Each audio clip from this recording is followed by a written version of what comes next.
There once was a small hedgehog and a tiny little bunny. One was rather prickly, the other rather funny. The hedgehog loved to run around and play amongst the trees. The bunny used to hop and skip and chase the windy breeze.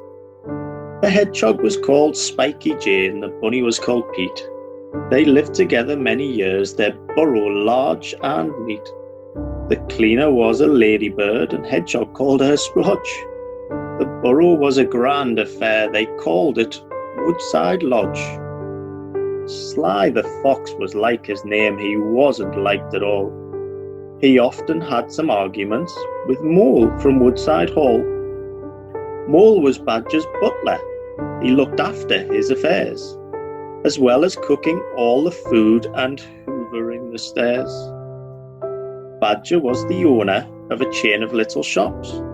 He sold things throughout Thristley Woods, from candles through to mops.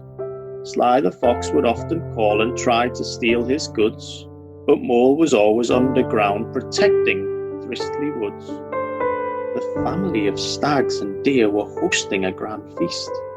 They owned the woods from north to south and west across to east.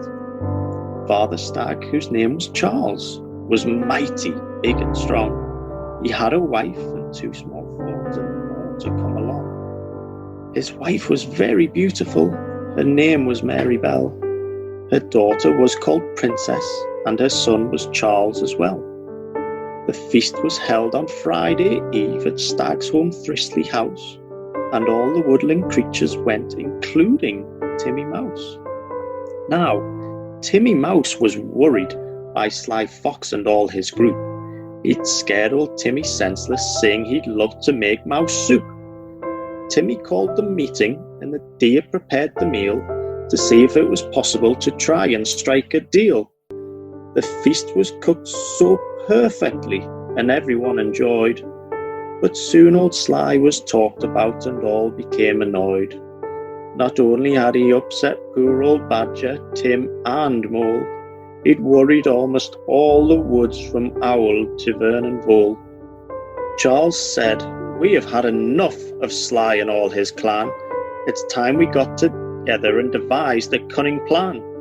The meeting lasted all the night right through into the dawn, but no one could agree on anything until the morn. The plan which was decided was announced by all the deer, to send Sly and his group of friends to woodland far from here. Stag and Vole said they would go and take a written note. They detailed the decision and the results of Thristley vote. But just as Charles and Vernon Vole went looking through the trees, they sniffed a smell of smokiness come drifting through the breeze.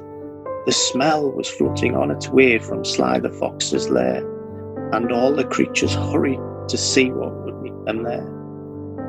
The sight which stood in front of them was quite beyond belief, but sounds were heard of scurrying to everyone's relief.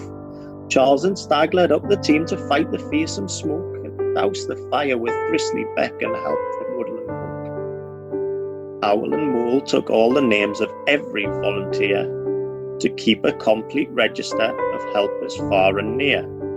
The flames were flying fiercely right up into the sky, but soon the woodland rescue team had pulled out poor old Sly. Sly was shocked and shaken up. He couldn't speak at all. He struggled when he tried to walk. He couldn't even crawl.